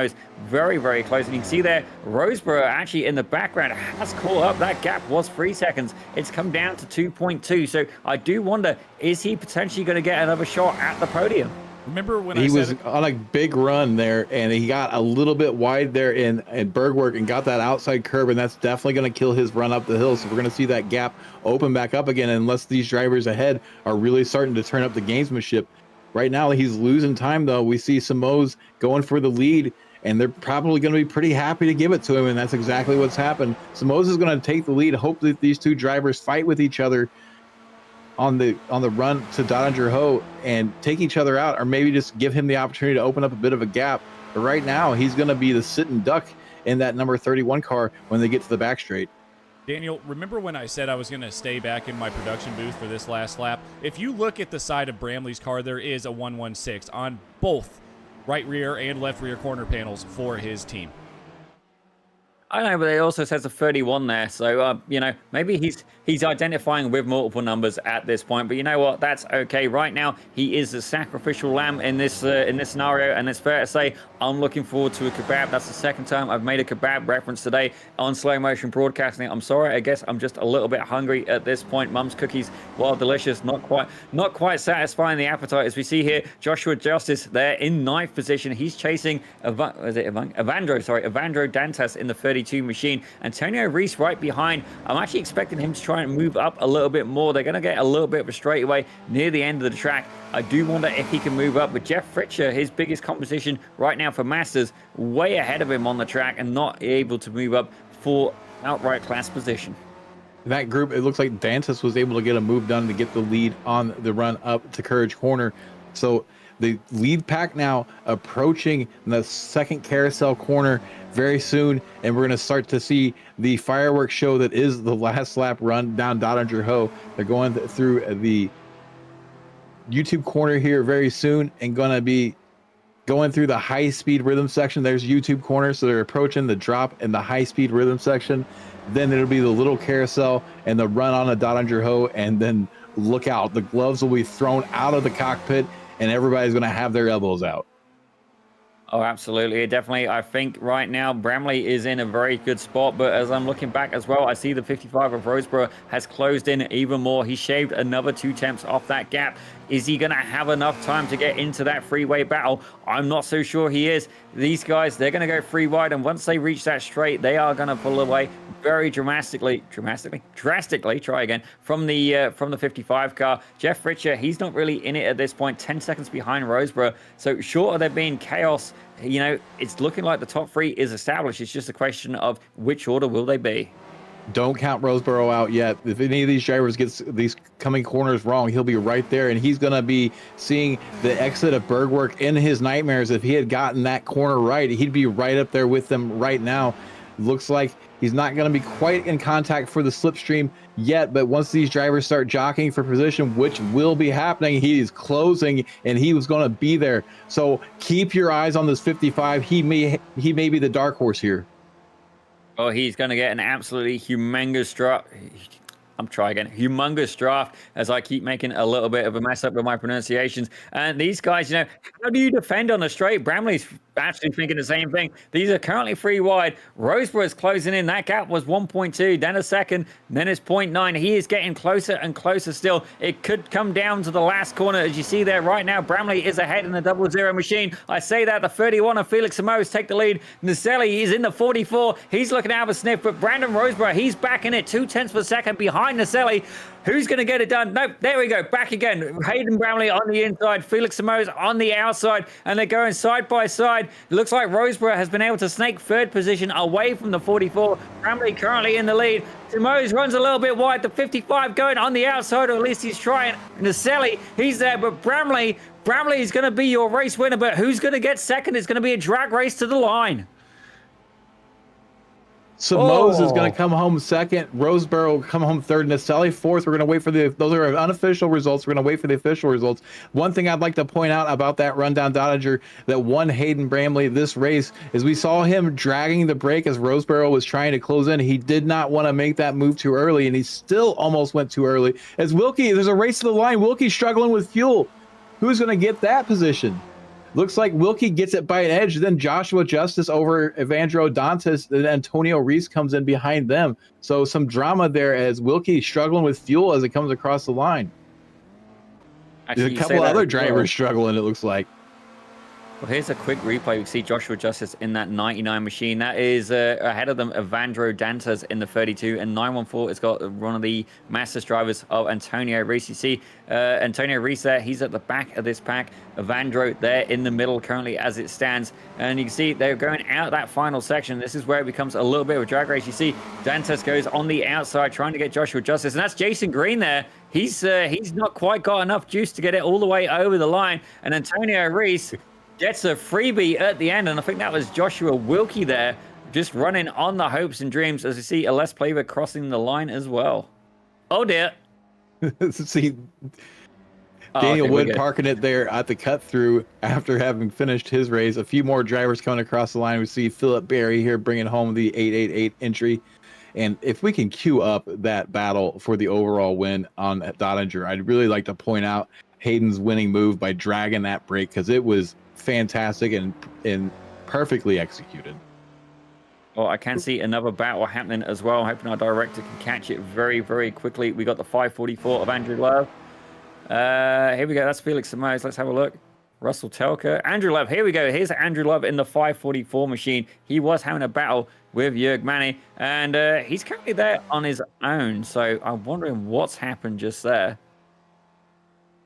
So it's showing Jörg Manny over a half mile behind, so possibly Jörg ran out of fuel as well and just couldn't make it home and hung it up. We're going to try to get he was trying to push him, and Jörg said, nope, just let it be. Just let it be. That would have been a long push. This is some of the best parts of league racing. You see things like this where people get pushed home, and Jörg just says, nope, let me go. I'm done. And Andrew Love carries on. So watch the 00 here. You're going to see a bit of a... Actually, it's too late. We would have already missed the brake drag, but they were dragging their brakes. We're going to try to rewind and get to the beginning of this battle. But the key here is you want to make the move, but you don't want to make the move too early because what you're going to see is just watch the back end of this 00 as they come onto Dottinger. You're going to see the brakes light up just a little bit. They got a couple more corners to go here before they're there. And they're more than a couple corners. They got quite a few corners to go before they're there. So we'll be waiting for a while, or we'll just go back to the replay that we had. One of the two. But ladies and gentlemen, we do not want you to miss this. Here we go. So we didn't see the brake drag, but just before we picked up the replay, he was on the brakes. We saw the brake lights come on. He didn't want to make that move too soon. He still went a little early. And one more try at this. So this is the run. Yeah, this is the run up. Nope, I don't think this is going to be it. Nope, this is not it. This is the 15-kilometer marker. This is about halfway through the lap. So no, we're not going to be able to see the brake drag. Oh, we're gonna time warp here. Now. Let's do the time warp again. Adam says from the production booth, and we're gonna speed up and try to catch this move because it was really just the best strategy that ended up working out, and he got the win off of it. Well, it looks like that 00 currently running on nitrous or pixie dust, as you see there. Incredible pace, trying to close down the 44. I didn't realize the Spec Fords quite had grip like this. Ladies and gentlemen, if you just tuned in, these guys absolutely, just sending it. Incredible drive from these. I can't even keep a straight face. And I hate to preach on about this move, but it really was what won him the race, and it started all the way back at the start of the straightaway. We're going to see them. They're now making the final corners on to Dottinger. So we're just watch the back of that 00, and you're just going to be looking for that tail light to come on. This indicates that he's dragging that brake. And we're going to see right now, he's probably even dragging it now. We're going to see a little bit of a brake drag, Nope. It looks, yep, there it is. So he's dragging the brake. He doesn't want to go too early. And then he waits for the car ahead to go so that he continues to have a head of steam. And then he's going to juke off to the left all the way over, make sure that there's no opportunity for side draft and get around. And he even went a little early this time because you're going to see that Felix Simoes tucks in behind him again, gets back around. Actually, doesn't tuck back in, just gets the run off the side draft and gets alongside of him. And they're going to have to continue to fight. He's going to tuck in again and then get the move done in the closing corners. So a really heads-up driving out of Hayden Bramley that's going to get him the win. That little bit of slipstream that he got there before the corners was all that he needed to get that momentum back. Possibly a little bit of a netcode hip check there, gets it done, but he's going to have a clear shot to the finish line now and going to win this race. And it started miles before it ended. Oh, it was definitely a fantastic race there. What an absolute result there for the 00 Hayden Bramley. But let's take a quick look at your results. So your race winner, as we've just seen, Hayden Bramley in the 00 car. Felix Simoes took second with the Type 116 Motorsport machine. And Brandon Rose were able to make a wicked recovery and take third, as Maurizio Naselli took fourth. Jeff Pritchett, that is your seniors win, in fifth. Joshua Wilkie, your S2 win, in sixth. Joshua Justice takes seventh with Evandro Dantas in eighth. Antonio Reese in ninth. And Jason Green in 10th. 11th place is the Spec 2 car of Ishmael Batu, who we saw on the overall lead very briefly and then bended in turn one and ended up doing a recovery run for the rest of the race. Elish Pleva, who came up a little short on fuel, had to come in for a splash and go, finishes 12th. Daniel Wood in 13th. Tom Gradwell 14th. Philip Berry with the unknown face on the car, coming home 15th in that 888 entry. Brad Cathcart in 16th. Jeff Jacobson in 17th. 18th is going to be Russell Telker, who we saw have a not so pleasant meeting with the barrier during this race. 19th will be Paul Jackson. 20th, who we saw pushing Jörg Manny towards the end of the race, is going to go to Andrew Love. As we have a look at 21st now, that would be Jörg Manny. And in 22nd was Patrick Farrago. We didn't see too much of him. Sorry, my apologies. I'm looking at the wrong screen here. So 21st was Jörg Manny. Bobby West in 22nd. We saw him eat the dust a little bit earlier. Patrick Farrago was 23rd with Adam Bradshaw, Wayne Buttermore, Charles Vaccaro, Bob Kern, and Dudu Castro. We did see a couple of those drivers not take to the grid, but we've had an absolutely fantastic race. Let's see who we've got wandering around the pits for an interview. I do know I want to catch up with Hayden Bramley should the opportunity arise, our race winner. We're going to see if we can get him hoodwinked into the bay in just a second there. Fantastic race though. What an absolutely beautiful result there. Let's see if we can get him in here in just a second. Hang on, let's see if I can move him in. There we go, Mr. Bramley. Sorry to steal you there, sir, but I've got to say, what an absolutely fantastic race. Tell us a little bit about some of your race strategy for such a successful result. The first few laps was just pacing the field. The second lap was when I was in front.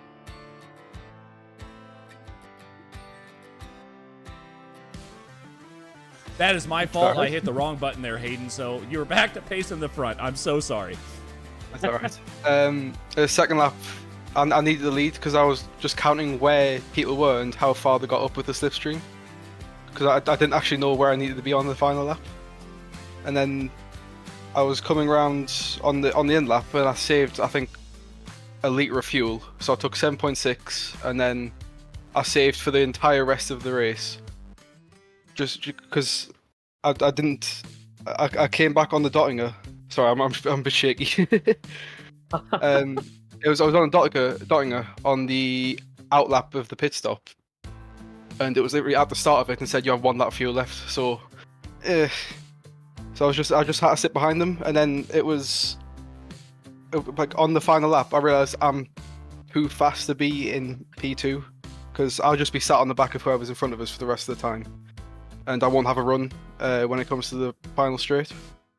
So when it got to, I think it was around Bravery Curve, I think, I just smashed the brakes on when Noah was behind us to get in the P3. and I just had to sit behind Maurizio for the rest of the time just to save as much fuel, which I almost ran into a few times because I was just sitting so closely behind him. But yeah, it was a bit sketchy, smashing on the brakes. Well, And definitely Oh, sorry. Go ahead. It's alright, just keep going.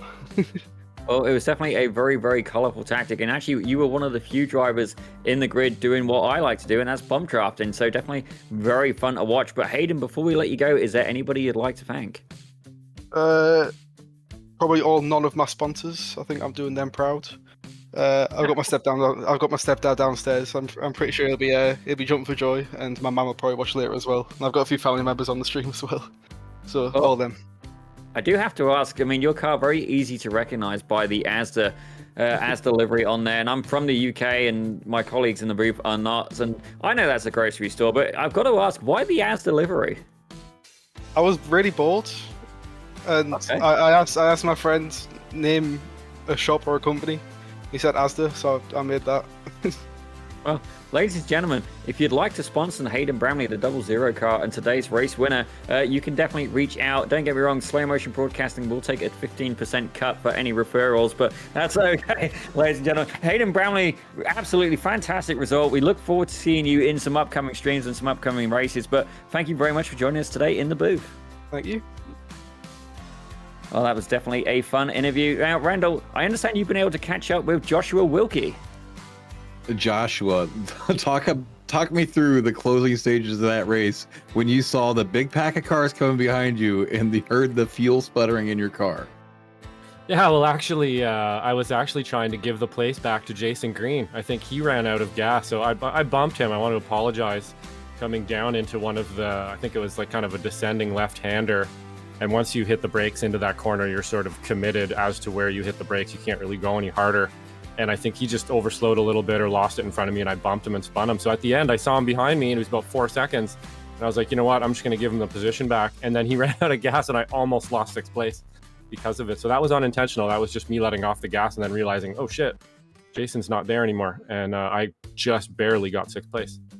Well, here we thought you ran out of fuel and you were just trying to be sporting, and it ended up being a wild finish there. It was photo finish between you and I think Joshua Justice. Talk us through some of the rest of your race. How did it go out there? Yeah, it went pretty good. I was in the beginning there, just really needed to break away from a couple guys that got in front of me. In the beginning, I knew I had a little bit more pace than them, and I fought really hard to get by them in the beginning before we got onto the ring. And then from there, I just used Jason Green and Fritcher as a bar for myself, basically, and tried to stay behind them. I was really not trying to pass either one of them, just trying to kind of read off them and stay in the draft with them and so on. And unfortunately, I bumped Jason. And then in the last lap there, I just tried desperately to catch Fritcher, and I could not catch him. So great race with him. That was super fun.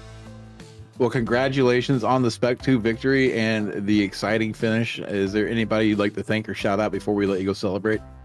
Yeah, for sure. You guys for putting it on here, and Adam, I know he's taking a break here for a bit, or at least for a little while anyway. Hopefully slow-mo keeps going. It's been really good, seeing the broadcast afterwards and everything else. So huge thanks to you guys. Huge thanks to Stevie and the boys here at Weekend Warriors and ladies. And yeah, I'm getting married in a couple weeks, so big shout out to my wife, and that's about it. Joshua, Well, congratulations on the Spec 2 win. Congratulations on your upcoming nuptials, and Adam's barging in once again. What do you want to say? Yeah, Yeah, I did sure. have to barge in, buddy. I think he beat me to the punch there. First of all, congratulations on the wedding. It is the most stressful, best moments you will ever have in your life. I promise you that. Yeah. But anyways, I want to thank you as well, Joshua. We're going to talk about the racing line here for just half a second. Working behind the scenes there, trying to do some editing and all that stuff, Joshua. Trust me, I know it's not easy, but I just want to give you a shout out for helping with the Weekend Warriors and Stevie and getting, the racing line out there and getting Weekend Warriors out there, because this name does need to get out there. Yeah, absolutely. This is such a great group of people, and Stevie, you guys work so hard, in the background. Everything looks easy, right? It's like a duck on the top of the water there, and the legs are flying to make everything look good. And I know how that works. I'm working with Apex and stuff like that to try to get the name out with these guys too. And it was great to see them jump over here with you guys. And hopefully we can keep doing it, man. I love doing this. Sim racing's my passion. So love helping you guys out. No skin off my back, and all the props to you guys. All right, you can have him, Randall. Well, again, congratulations, and maybe we'll see you up here in the future weeks with another interview and another win. Yeah, sounds good. Keep an eye on the racing line and stuff too. Hopefully in the next, the coming months here, we're going to get some pretty good production value and stuff there too, and lots of guests and all kinds of drivers and producers and all kinds of stuff coming in there to talk. So it should be really cool. Awesome. Good to hear. And that was your Spec 2 winner and upcoming newlywed, Joshua Wilkie. Well, I do wonder where I should send a sympathy card to his future wife. Don't get me wrong, just busting him on that one. But we got Felix Samos in the booth. Now, you came second, an absolutely fantastic race for you, Felix. Tell us a little bit about your strategy through that race. I joined the qualify quite late, and I was afraid I could not finish a qualify lap. I did it just after, like maybe a minute after the end of the session. I still got the qualify lap, so that wasn't that bad. So I started 5th, and then there was this. So then the race was progressing normally. I was in the lead group, was okay, and then there was this question: should I stop on the end of the second or the third lap? Of course, the end of the third lap, you probably have a bit more margin for fuel. I was not sure about that, but I went for it because I was in front at the beginning of the second lap, and I was like, okay, I'd rather risk and go now that I have no one in front of me going into the pits, because that can always create confusion. And I took the chance, and at least I don't know if I gain any time with that or not, but at least I have my pit stop without any problems. And then luckily I could keep up with the leaders. In the draft I had to save some fuel because it was really close on the black box on iRacing on how many laps I had left. But then on the last lap it was clear that there was some issue with Mauricio. He was either playing because he did not want to stay ahead, but I think he was slowing down too much. So I thought he might have issues with fuel, not having enough fuel to finish the race. And then I was okay with that, but I saw Brandon coming from behind, and he was catching up, and I was like, okay, I'm going for it, because if I can avoid having a fourth car in this battle, I will. So I just went for it. And then on that big straight, yeah, I tried to play it with side draft from one car and the other, but then in the end, Hayden, I think Hayden's his name, he still managed to have that just slight advantage. And I think there was probably some netcode, though I just got spooked because I thought we were going to have contact. I opened up a bit, and that put me off for braking for the last corner, and I couldn't use the draft to get to try to battle him for the finish line. So that was basically it. Well, it was definitely an absolutely fantastic battle to watch. We thoroughly enjoyed it here. But Felix, it's been a pleasure. Congratulations on that second place. And I will say a quick observation as well. Now, from what I'm reading here, you got 11 incident points and 12 points being a penalty. So a very, very... I'm going to really sell it for you on this one. A very tactical decision to not hit that 12, or perhaps a lucky coincidence. We're going to go with a tactical decision, but well done to Mr. Felix Samos in second place. Fantastic job, and thank you for coming into the booth. Okay, all right. Thank you, guys. Thank you. Now, I do understand that Adam Thompson, we've let him out, and he wants to have a little bit of a chat with Brandon Roseborough. Take it away, Adam. You guys don't let me talk enough, so I'm going to talk now. Brandon, congratulations on your P3. Nobody thought that one was coming. We were wondering if there was going to be a little bit of games being played up there with the top three of Hayden, Felix, and Mauricio, and there were. Out of the final corner, you were about 1.2 seconds behind. That closed to about 7/10 after the final corner, and all of a sudden you find yourself in third place going into the chicane at the end of the lap. Did you see that one coming? Absolutely not. I got so lucky, and I have nobody to blame but myself. I'm sure you guys saw it. I missed my pit spot, so yeah, it happens. But yeah, I'm not going to tell you that we may or may not have been watching you when you drove through your pit box, but I think we probably were. But I mean, it was a great drive to get back up into P3 anyways. I mean, at that point, were you just keeping your head down and putting in the fastest laps you could, or were you just kind of settling for fourth place? Oh, for sure. I was giving it everything I had. I was hoping that maybe I'd get lucky and they'd start playing games in the back straight, and they did. So here we are. Was there ever a point in that battle down the backstretch on the final lap that you thought you were going to be able to take P1 there? What I saw, I think it was Felix and Maurizio. They started door banging. I was like, something might happen here. So I was feeling a little hopeful for sure. Well, Randall McGrew here in the booth kept mentioning your name on that last lap. He said, keep watching for him, keep watching for him. And of course, Daniel, we weren't really watching for you until the final straight, and you got P3. So, Brandon, congratulations on that. Anybody want to? Hey, my turn to barge in. Okay. Before this, Brandon, I gotta ask, man. Are you gonna have nightmares about that Bergwerk corner? And if you're not sure which one that is, it's you ran it on the last lap. You ran it a little wide. It's that uphill run, the corner before the uphill run, the Courage corner. Oh yes. Oh, don't even get me started there. Don't even get me started there. Yeah, I gotta go back and practice some more for sure. Well, ladies and gentlemen, that was Brandon Roseborough. Absolutely fantastic to have you here in the booth. Potentially going to take a quick break and change his shorts after that corner. But Randall, before we let everybody go, Adam, actually, before we let you go, any of you two, is there any closing thoughts? Adam, what are you thinking? Well, I'm thinking that was an amazing race for the Nurburgring. I think it can be either very good or very bad, and I don't think I've seen a single race in the Weekend Warriors playlist yet of the FVs, the FFs, or the SRFs that have been a bad race. So I need to I think, up my expectations a little bit for this league, because I think this is one of the few leagues that I've seen that can make even a Nurburgring race very, very interesting, and oh man, it did not disappoint. How about yourself, Randall? What was your closing thoughts on the race, sir? My closing thoughts is I'm really going to have to get in contact with Adam's wife and have her get the duct tape out and really make sure that Adam can't talk the way as much as he does. Like this know your role, Adam. Stay in the booth. Well, ladies and gentlemen, it's fair to say we'd hold a bachelor party for him, but that's already been done and gone. He's tied the chain there. And ladies, we're going to leave you on that note. And it's honestly my closing thoughts. It was an absolutely fantastic race. I was a little worried going in about the ring getting too separated, but we had action the whole way around. So thank you very much for that. Great respect to the racers involved. But let's take a look at our upcoming broadcast, ladies and gentlemen. So tonight we got the XSLR Cross Series League Racing. For a minute there, I thought he was going to say CrossFit. Nobody wants to see us do that.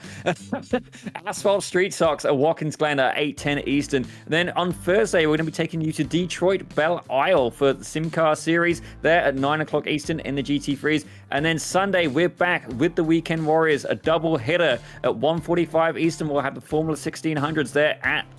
No, that's not going to be Zandvoort. I think we've already been there for that one. It could be. Oh, for the SRFs, my apologies, we had Zandvoort. For the Formula Fords, they're now going to Zandvoort. And then the Spec Racer Fords, they are going to be there at 3:45 Eastern for Navarra. But ladies and gentlemen, from me, from Randall, from Adam Thompson, and from everyone here at Slow Motion Broadcasting, thank you very much for tuning in. And we're going to see you later tonight for XSLR.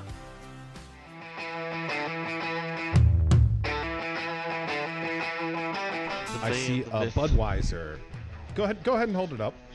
Yes. That was the biggest clue. Yes, right Doing there. it for Dale. Man, it's so many gimmicks, right? I feel like they're making it a lot more complicated than it needs to be. I mean, a lot of people, you get polarizing opinions on DRS. I know you guys know exactly what I'm talking about here, but sometimes the effort, it's all about the boys.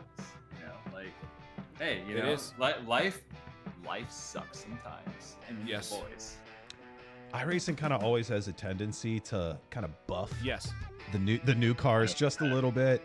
I'm not going to go on record saying it's because they want people to spend money on their platform and buy all the new content. Confirmed. But